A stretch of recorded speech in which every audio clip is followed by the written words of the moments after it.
Well, good afternoon, everyone. It's lovely to have you here with us today for our University of Tasmania online series for alumni. Our series is called Explore, and we're very delighted to have you join us here today.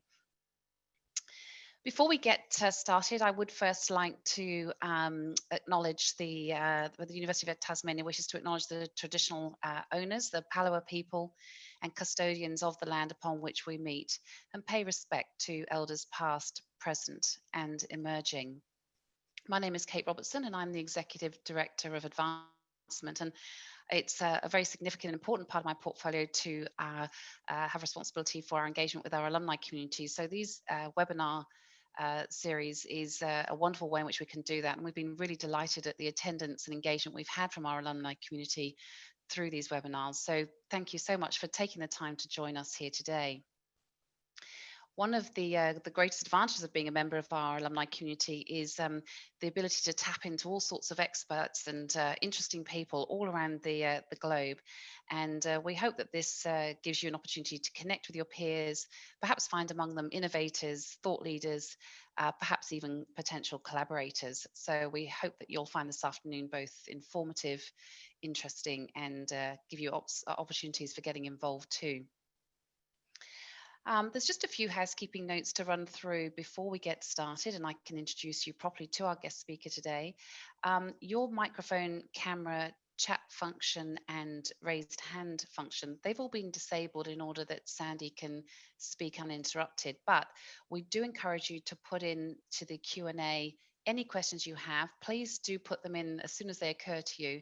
I'll be looking into those as the talk goes on, and we'll provide plenty of opportunity at the end for you to engage with Sandy directly with those things that you'd love her to respond to. One other point to let you know is that the lecture is being recorded, and that's so that we can share this webinar with those who haven't been able to attend today. So you will be able to access the webinar on YouTube shortly afterwards. So let me introduce you now to Sandy. Sandy Murray has over 25 years experience as an accredited practicing dietitian, and she has numerous qualifications from Griffith University, QUT, and indeed here at University of Tasmania. She's extremely experienced in the topic around food security that we're going to hear today. She's currently a lecturer in food and public health nutrition within the School of Health of Sciences here at the University of Tasmania. And she has extensive experience working in a range of settings, including private practice, public health nutrition, community health, health promotion, and indeed the food industry. Sandy has a specific interest in food security, public health nutrition, sustainability, and is committed to promoting the benefits of eating local food and supporting our local farmers. She is a current member of the University of Tasmania Sustainability Committee and was integral in helping to establish the university's Education for Sustainability Community of Practice. Sandy is committed to establishing the whole of Tasmania as a united national regional centre of expertise in education for sustainability, and for Tasmania to become a living laboratory in sustainability. Sounds wonderful, and we can't wait to hear more, Sandy. So I'm going to hand over to you at this point.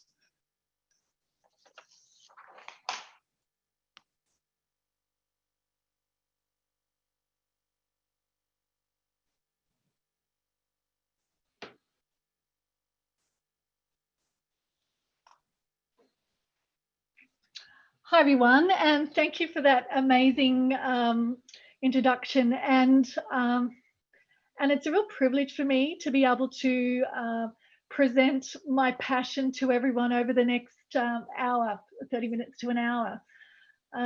Before I begin, I would like to acknowledge the Lutruwita Aboriginal community of Tasmania and pay my respects to their elders, past, present, and emerging. And I think food is a real opportunity to bring everyone together around these types of conversations.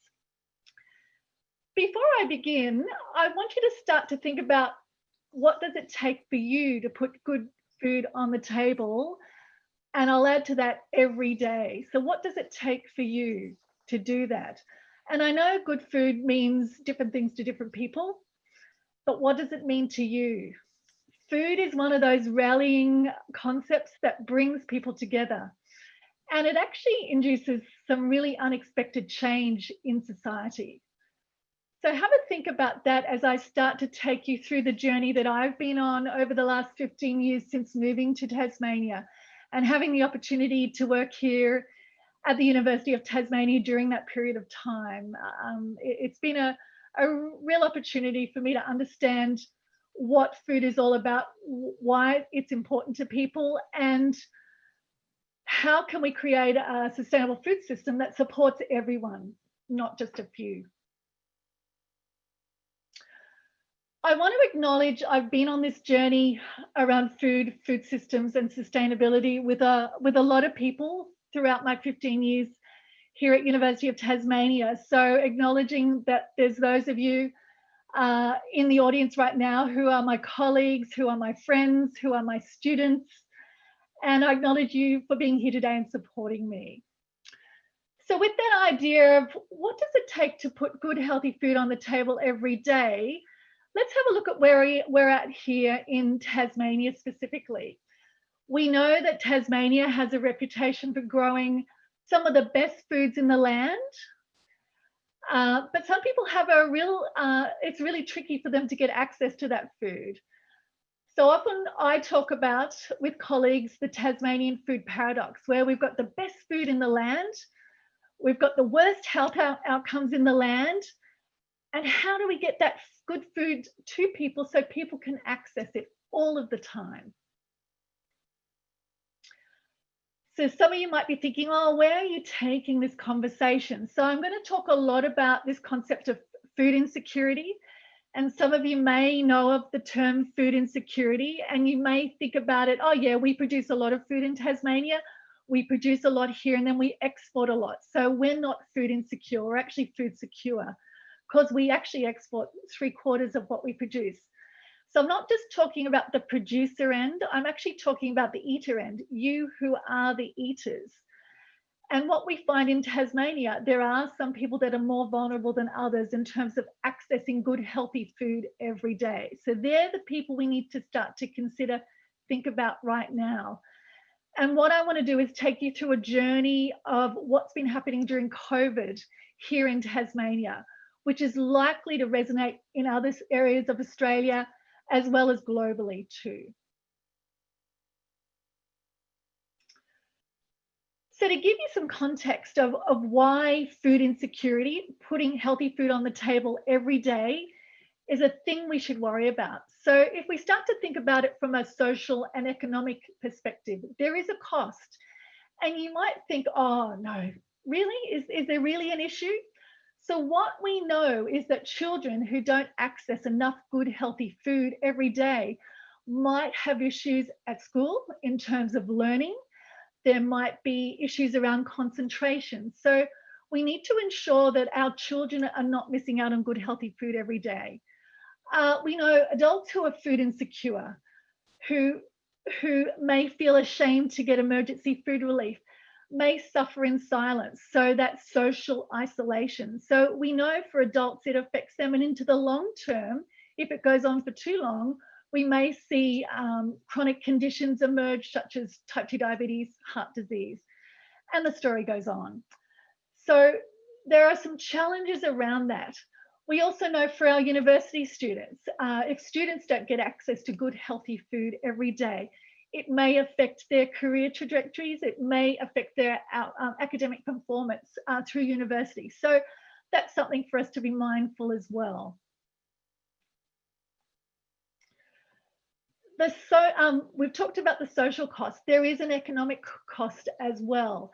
And that potentially is the cost to the health dollar at the state government level. And we did some work back in 2015, so quite a few years ago now, and estimated that if we did nothing about food insecurity in Tasmania, it could be costing the state up to $60 million a year.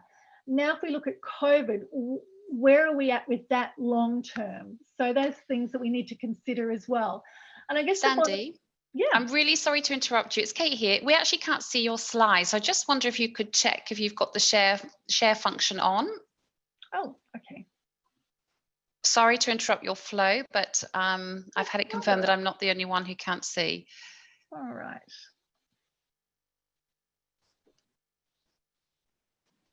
That's looking promising. All there right. we go. I just need to put onto the slideshow, so full slide. That's great. Brilliant. Thank you. Thank you. Thank you very much. So yes, so there is the economic cost, as I was referring to as well. So what I want to do is present to you some of the findings from 2 studies that we've undertaken at University of Tasmania with myself and colleagues within the university. So I want to present on the Tasmanian project food survey that we undertook back in May to June to get a sense of what's happening around food access here in Tasmania. And I also wanted to present on the University of Tasmania's Sustainability Survey for students as well, and particularly looking at the food questions that we focused on asking the students back in March 2020. So that will give you a snapshot of some of the work we've been doing at University of Tasmania. Okay, so what we found, if I just firstly focus on the Tasmania Project's food survey, what we found there was that many people were sourcing food from a variety of different outlets, from on supermarket shelves, as well as other ways of accessing it. They were eating food that was grown from Tasmania or from somebody else's garden. What they found, though, was that it was really tricky to get autumn produce from Tasmania. So it was hard to put autumn produce on the menu here in Tassie. A lot of innovative ideas and solutions started to emerge here in Tasmania around accessing that food. And examples I've included here is the Open Food Network that has evolved here in the Tamar, which is where I'm based in Launceston. The Tamar Food Hub started to emerge, so that's a kind of a click and collect opportunity. Also, the We Eat Local app from Eat Well Tasmania also started to emerge, which allowed people to be directed to where local food was being sold. So there were real benefits and real highlights on what technology can provide when given the opportunity. So in actual fact, the COVID period has provided an opportunity for innovation and entrepreneurship during this period of time. If we look at how the COVID pandemic has changed food supply, what we've also found is some people found that food was a bit more expensive. The quality and availability was still there, but some people found it a lot more difficult to access produce such as grains, protein foods, fruit, veg, and dairy, particularly in our larger supermarkets. People were cooking more, and they were cooking at home. So that meant there was a lot more sharing, cooking skills being shared at home as well. And more people were growing their own, they were wasting less. So again, lots of benefits coming up during this period of time. What we observed, though, was that there were cracks in our food system, and they were starting to appear, and maybe they were always there. And we were seeing these cracks starting to appear in our food supply chain. And I think some of you will remember and think about what that looked like for you. There was a lot of panic buying going on back in, I guess, around the April time. People were going to the grocery store, grabbing what they could, but there was a limit on different foods. So that period of panic buying has certainly slowed down, but it did identify that there are cracks in our food system. And so what that means is an opportunity of what can we do about that.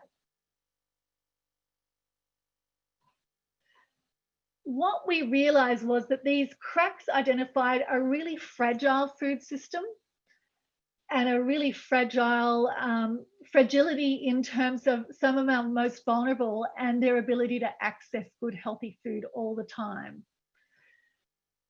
From our Tasmania Project's results, we also found, unfortunately, that Tasmanians were experiencing an increase in food insecurity. Up to 26% of us, or 130,000 people in Tasmania, compared to pre-pandemic levels of between 6 to 10% or 31,000 to 57,000. So those types of statistics are quite alarming. The people that were most affected included those on job seeker, job keeper, or those with no job who weren't able to get access to any of the programs that were available because they might have been, they weren't permanent residents. So that made it really tricky. We've also found that people living with disability, single people with dependents, Aboriginal and Torres Strait Islander peoples, as well as young people, were also had difficulty in accessing good, healthy food all the time. So it has really set up a challenge for us to think about, okay, what are the solutions around this? What I do want to acknowledge, though, those cracks in the system had been filled by community. Community really rallied to the opportunity. And I've got some examples here, particularly of Sai from the Northern Suburbs Community Centre here in Launceston. And I'd like to acknowledge Denise and her team there, who had actually set up a frozen meal service, providing good quality frozen meals, 4 meals for $5. So a real treat to be able to provide these opportunities to people in the community. But in the short term, that's great. In the longer term, we can't maintain that. It's going to be really tricky. And nor should we need to have to maintain it. So what I guess we've found is that there has been an increasing demand on emergency food relief, which has identified the cracks in our fragile food system. I have more examples here of the community rallying. We have the local Sikh community here in Launceston and also down in Hobart, who were providing some of our international students with hampers of food, which was just really extraordinary what they were able to achieve. We had Loaves and Fishes experiencing a huge demand in volume for emergency food relief across the state here in Tasmania. And we had our very own Tasmanian Institute of Agriculture, the Forthside Farm, being able to ship around 5 to 6 tons of potato to those who really needed them. So the troops rallied, the community rallied, and you can see from the image there in the middle that the community members were really happy. So a huge opportunity for community to come together to really share in those experiences. If I then take a focus on our UTS Sustainability Survey, which we conducted back in March, so just leaving aside the Tasmania project results for now. So we conducted this particular study in March this year, just slightly before COVID.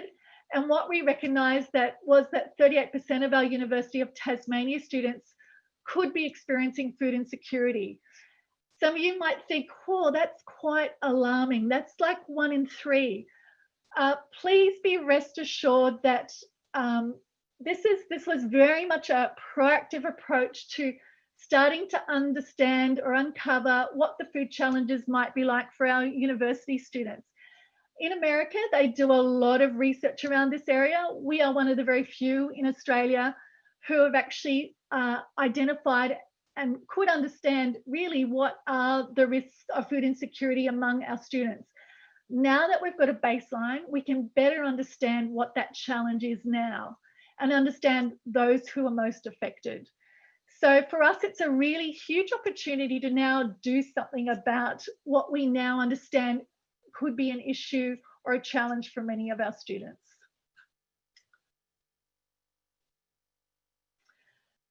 So I guess armed with all that information, there's a lot we can do from the TAS project Food Security Survey, as well as the UTS Sustainability Survey for students. So now that I've been through that, let's do a little bit of myth busting then, and I'm going to take you through 5 of the key myths that I often observe that need busting. And I'll take you through the first one. Myth 1 is no one in Tasmania is going without food.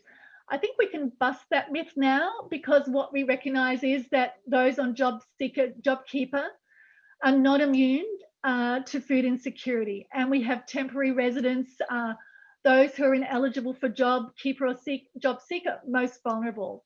So we've cracked that myth. Myth 2 is, well, everyone in Tasmania can get their hands onto healthy food that doesn't cost too much. Well, in actual fact, what we know is, despite the fact that Tasmania produces really great food, we still know that people are struggling to get access to it. So we've broken that myth. If we look at myth 3, they could always go to food bank or an emergency relief organisation. And certainly they could, but emergency food relief is very much a short-term solution. We want a longer-term solution. We want to build self-resilience. We want to build self-reliance into the longer term. So emergency food relief is so crucial, but building that self-reliance and resilience is going to be so important into the future.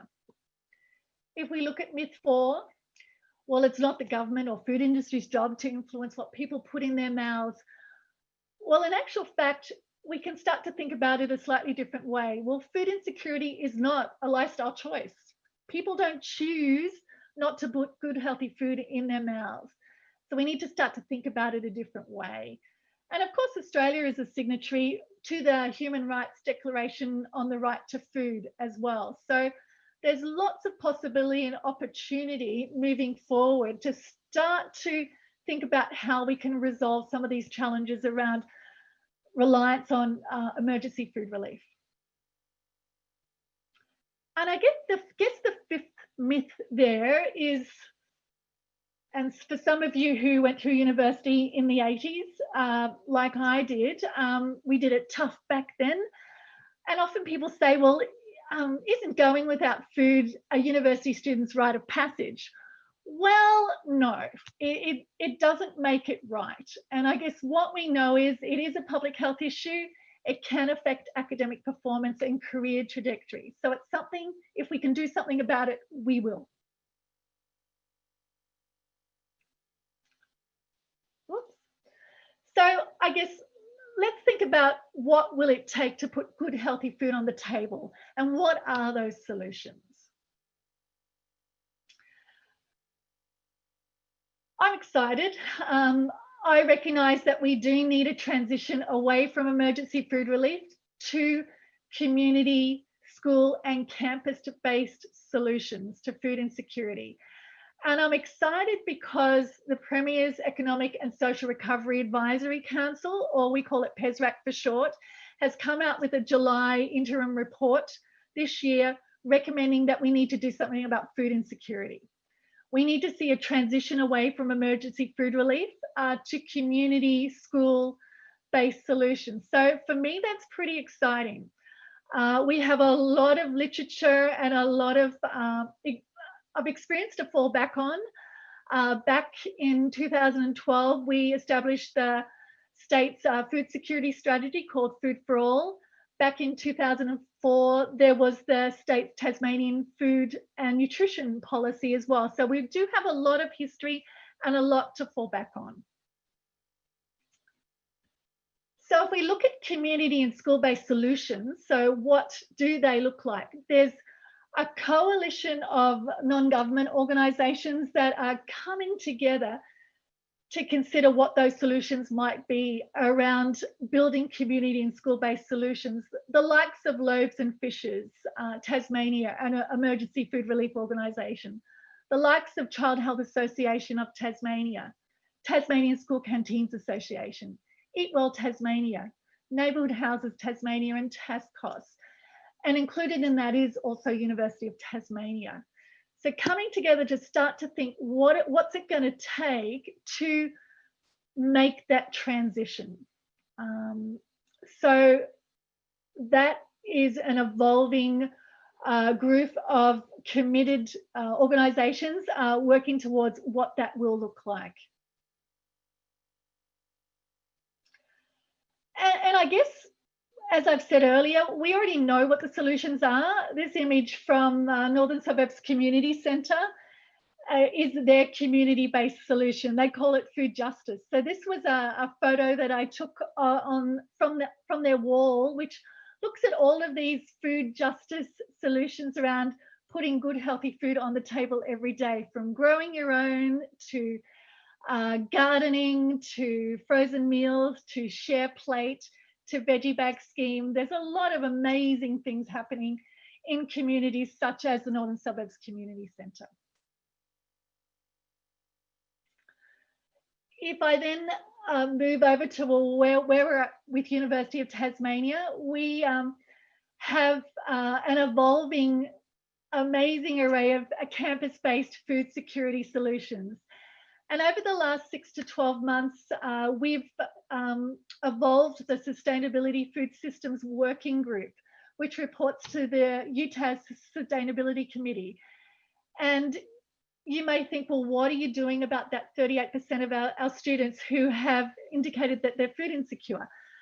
If we look at this, what the Sustainable Food Systems Working Group is up to, there's lots happening. And if we look at this diagram here, we've got the campus environment where I'm working really closely with our sustainability team and our catering team to establish a UTAS food on campus, healthy food on campus strategy that is sustainable as well. So that's in the process at the moment. And we're also looking at, well, what else can we do to ensure that our students are food secure? In the community, we're also establishing a network of community gardens around the state as well, offering permaculture masterclasses, composting workshops, worm farming, those types of things. So lots happening there. From a student experience perspective, there's lots happening around a shared table concept and sharing of food.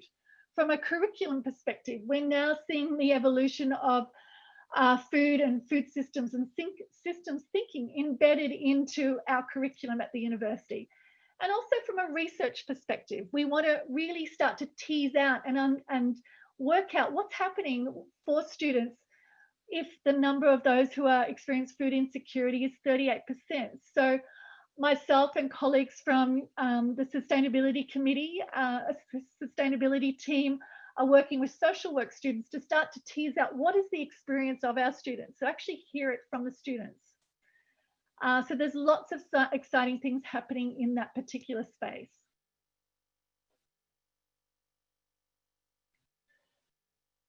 And I guess finally, looking at where we need to go into the long term, COVID-19 has shown that we need to build greater resilience into our food system. We're not sure how long COVID-19 will go on for. We know that our borders will be closed till December 1 at least. So building resilience into our food system is going to be really important. So if this ever does happen again, we're not faced with the number of people who are needing to rely on emergency food relief, doing it again and again and again. So perhaps those solutions are around starting to look at what will it take for those of us who live in Tasmania to continue to source fresh Tasmanian produce and start to increase local food procurement, not only for ourselves and our families, but also for institutions, whether it be the university, our university, whether it be the government, state government, whether it be local councils. So what's it going to take to actually start to prioritise local food procurement? So it means moving the system and doing it differently, changing the way our food system does what it does, starting to look at ways we can redistribute surplus food in a different way, maybe setting up food hubs virtually or face-to-face, maybe setting up small businesses, bringing in that entrepreneurial and innovative spirit. Maybe it's about setting up a local food act for Tasmania and framing up the need for an equitable, localised and resilient food system that prioritises the consumption of local food and procurement of local food. So maybe they're the things we need to start to look for.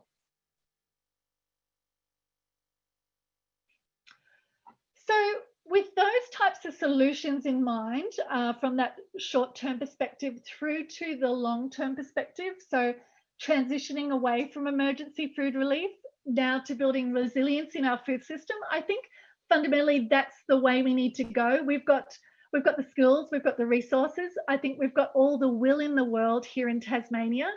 We just need to do it. So what I would like to do now is open it up to questions.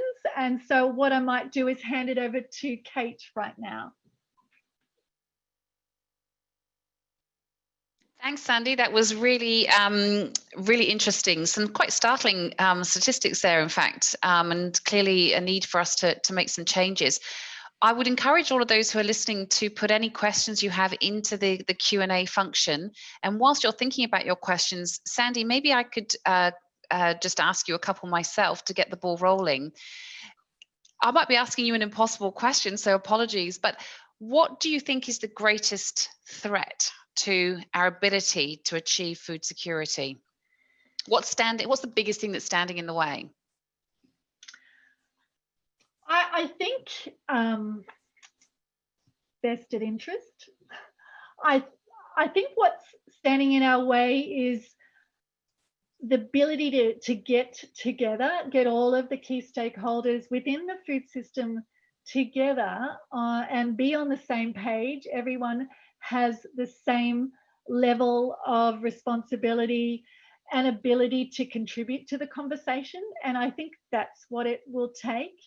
I sometimes, when working alongside my communities, in perhaps our more vulnerable communities, I often find maybe they don't have as much say as they would like. So making sure everyone has a say in how they want to access food. So I guess the thing is getting everyone to the table to have the conversation would be the biggest threat.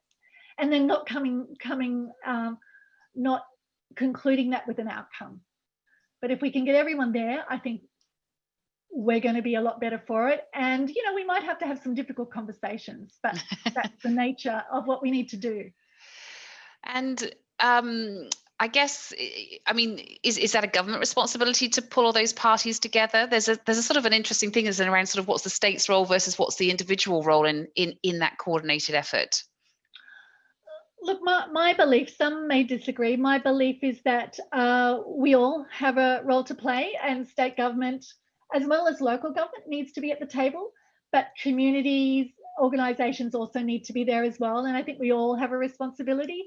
If we just keep on saying, no, it's government's responsibility, nothing will ever get done.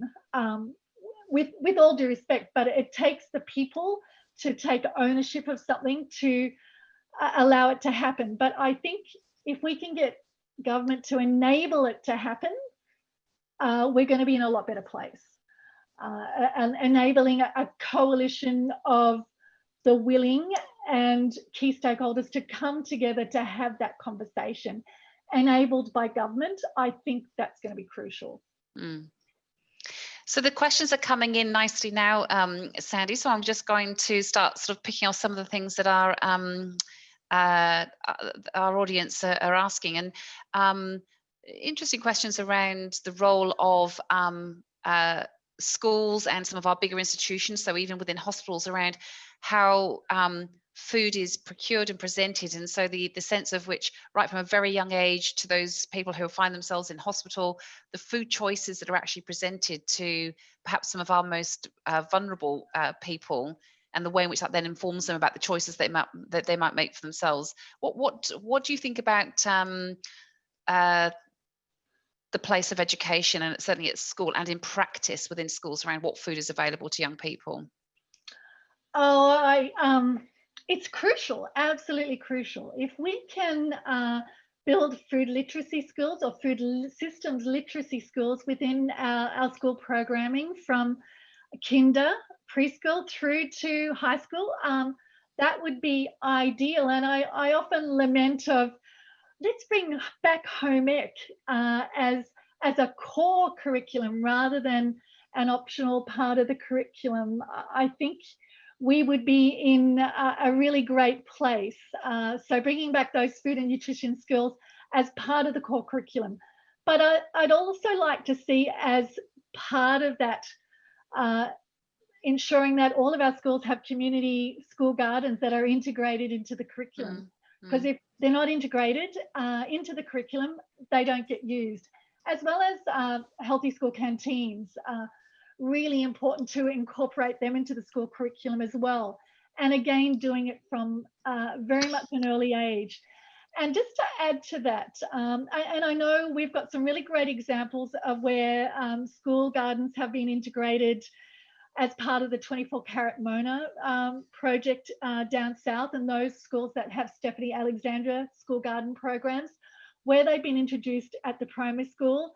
And when children do eventually get to high school, and there are no school garden or community garden facilities, the students are missing that opportunity to grow and share their own food. So starting at an early age is really crucial.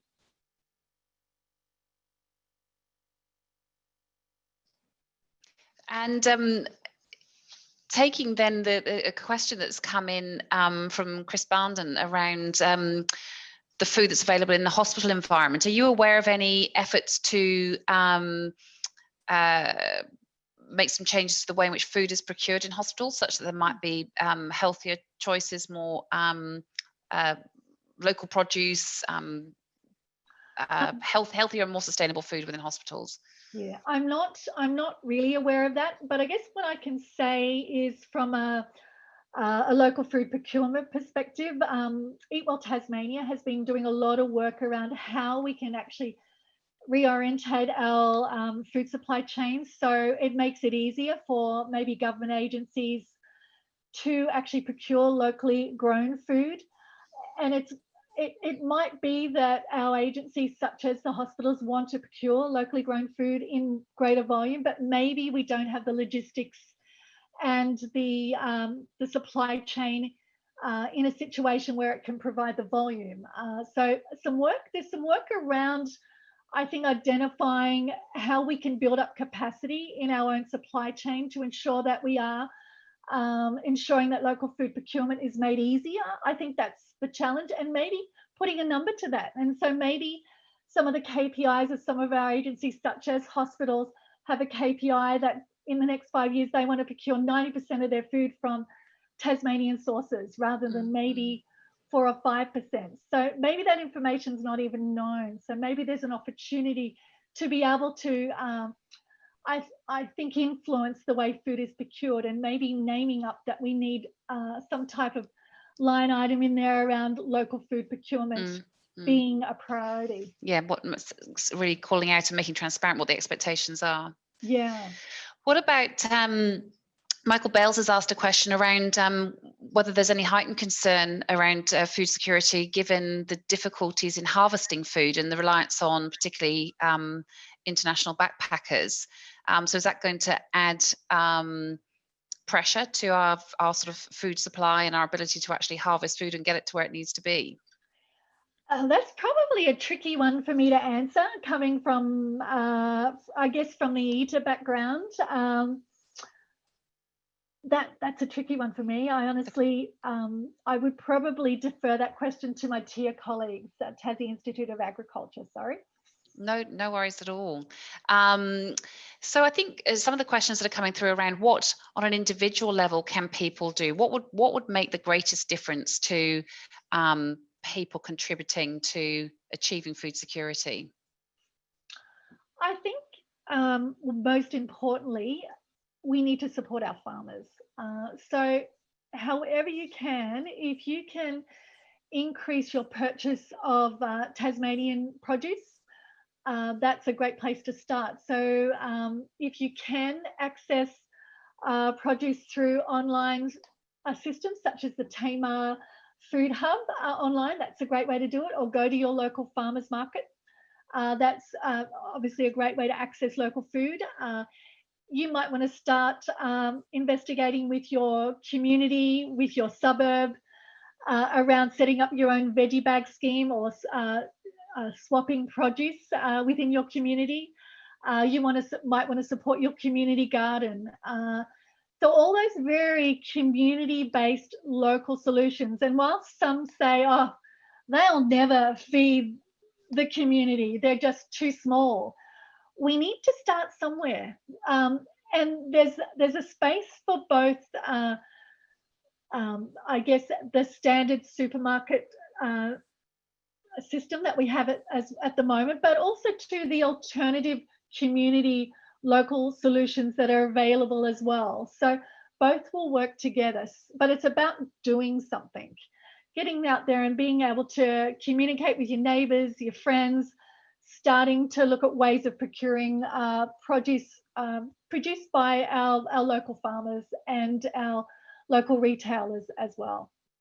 It's an interesting point, because you were making how you made the point earlier around how wonderfully strong that community support, that emergency support, the extraordinary high levels of volunteering there are in Tasmania, and that there's sort of a human ability to respond to a crisis, to respond to an emergency.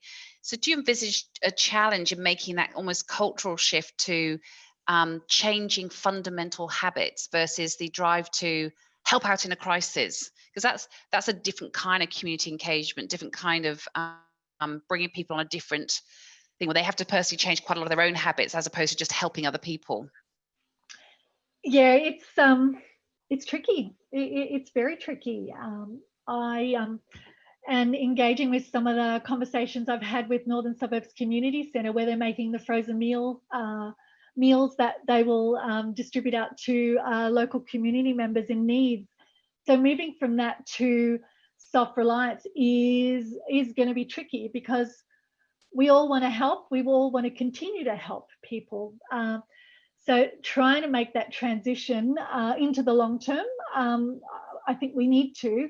And I guess that's part of that solution that might be looking at a coalition of interested folk, bringing people together as all key stakeholders to look at what those solutions might be, whether they be veggie bag schemes, veggie box schemes, cooking classes, community garden schemes, communities contributing to that.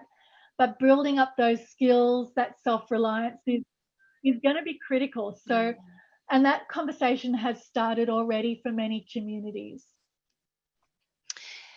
Jessica Flakemore asks us a really good question, I think, and this one maybe another one where we're putting you on the spot, but she asks, is there anywhere that's actually got food security right? Are there any countries or communities where there are really great examples of this working well, and what can we learn from that?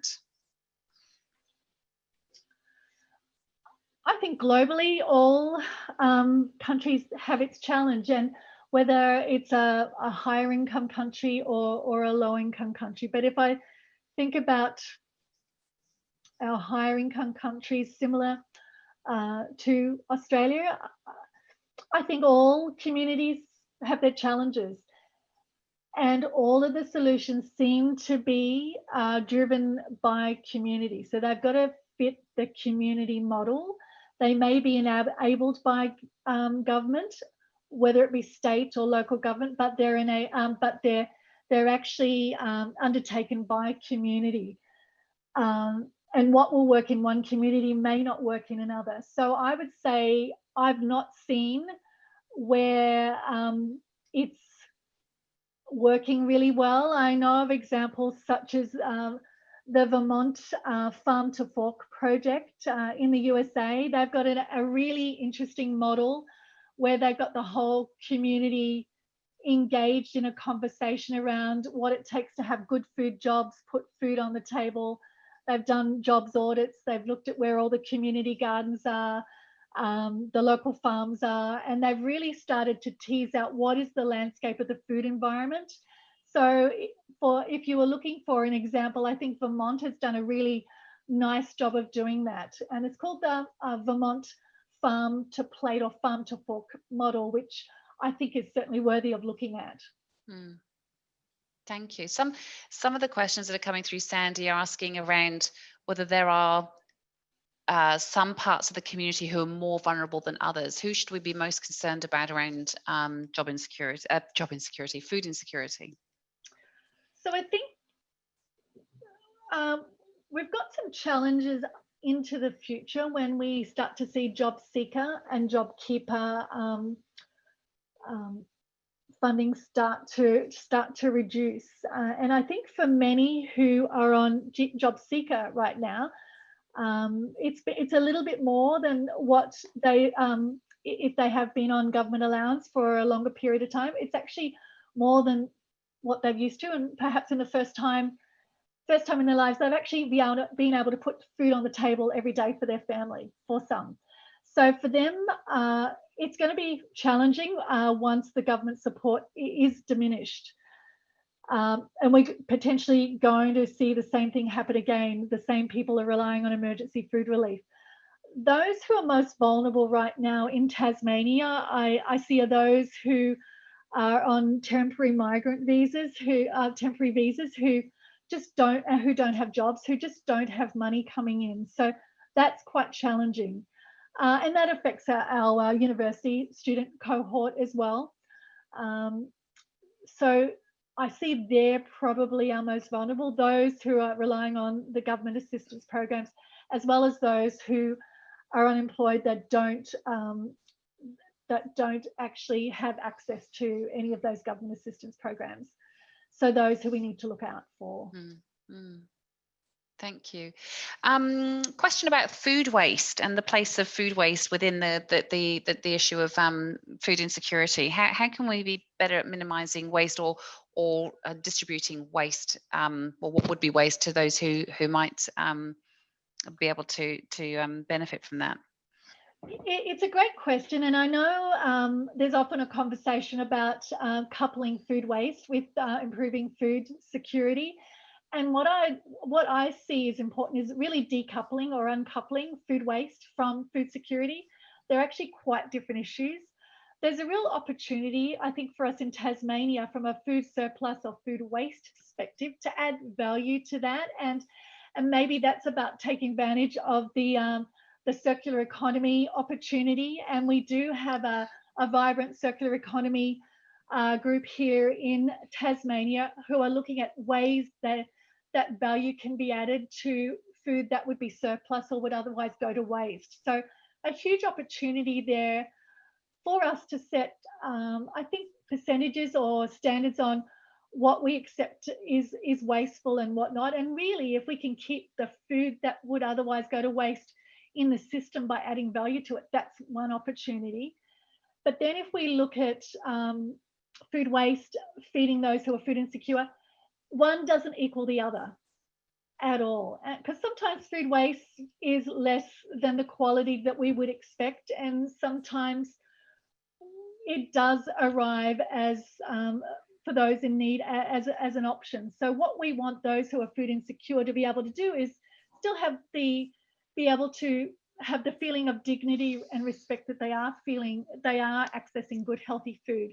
But maybe the opportunity with food waste is to actually establish, from a resilience perspective, is really good food social enterprises or small to medium-sized business opportunities as well. From a food social enterprise perspective, building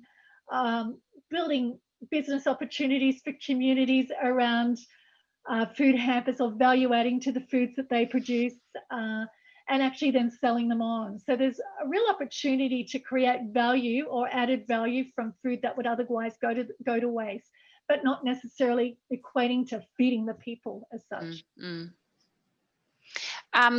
Laura and Julie are with us from Tas School Canteen Association, and they've made a couple of comments and questions and so forth, but really around, well, they firstly want to let you know they've got some great data on the breakfast programs across the state, but also making the point that basically one way of addressing food security is to ensure that all school kids have decent food at school. So I wonder if you wanted to make any comment in response to their points about the place of food within schools, not just the education around nutrition, but actually what we provide within schools. Yeah, thank you very much, Team School Canteens. Crucial, absolutely crucial. And I guess this relates back to ensuring that we've got healthy school canteens across all of the schools in Tasmania, and ultimately I would like to see it mandatory, as well as mandatory community and school gardens in every school. So that, and then built into the curriculum, that actually teaches good food systems literacy, or food literacy to the children as they progress through school. I want to acknowledge the fact that Julie has received support from the state government to actually trial a meal provisioning project amongst 3 schools in Tasmania, providing lunch for children, very much in the USA and also in Europe. School meals, particularly at lunchtime, are provided to children free of charge. So, so Julie has received funding from the state government to actually trial that here in Tasmania. And whilst I know some people might say, oh, you know, school's not the place for meal provisioning, it actually is. If we can ensure that our students and who are our future have ready access to good, healthy food and at least 1 meal at lunchtime, then health outcomes, career trajectories, learning will be, I think, really vastly benefited by that. So I think Julie would probably say stay tuned to see how that evolves. So that's being run for 4 weeks towards the end of term 4 here in Tasmania. So really looking forward to the outcome of how that goes. Sandy, another big question, and you may not be best placed to answer it, but I'll raise it anyway because I think it's I think relevant to what we're talking about. But Chaitin Lu has asked, will global warming increase the threat to food security? Can I just say yes? Yeah, I was going to say there's probably a yes and no part there, but probably and. Yeah, so okay, so to be practical then, if we look at where a majority of produce is grown, I think in Australia, or at least on the mainland of Australia, the Murray-Darling Basin is obviously where a lot of produce is grown. It's being affected by drought considerably, so there's some real challenges around what traditionally is the food bowl of Australia, which is the Murray-Darling region of Australia. So consequently then, what that means is, where else are we going to get the food from? So thinking about what that looks like into the future is the globe will continue to warm. We need to be resilient and self-reliant because of that reason as well. So our food system has many challenges. Global warming is one of those. So building resilience for that reason is going to be crucial into the future to, I guess, localize our food system, or if any of you have grandparents or great-grandparents that already produced their own food from the early 1900s, we're relocalizing our food system with obviously lots of tweaks around it. So bringing it back to local is going to be crucial. And I think something like a Local Food Act for that very reason will become really important as well. And prioritizing local food procurement really critical to ensure that we have a system here in Tasmania, a food supply system that can deal with the shocks of something like global warming or another pandemic. Thanks, Sandy. Another sort of, I guess, a popular kind of mindset around this issue is that international investment is affecting our food security. Do you have any comments on that? Probably a little, yeah, a little beyond, I guess, where my expertise is at. But I guess what I can say is that we do need to protect our prime agricultural land for food growing and ensure that we who are the eaters have access to locally grown produce. So making sure we prioritize that to build resilience into our food system is going to be really critical. So if we are jeopardizing that, we need to, I guess, stop and think about what's the impact of that into the future, I think. And one of our own colleagues, we're sort of getting to the end, Sandy, so you're thinking more big broad-ranging questions, but one of our colleagues, Corey Peterson, has asked, how do we ensure that food production does not negatively impact on the environment? And if you've got any comments on any particular sort of holistic approaches that we might need to think about to both manage the environment at the same time as providing that affordable, sustainable food security? Corey, a lovely question. Thank you. Thank you. Um, and certainly, I think moving forward, we need to be looking at farming or food growing techniques that have a low carbon footprint. And again, looking for more local community based solutions to that. And maybe broadacre farming is not a local community solution.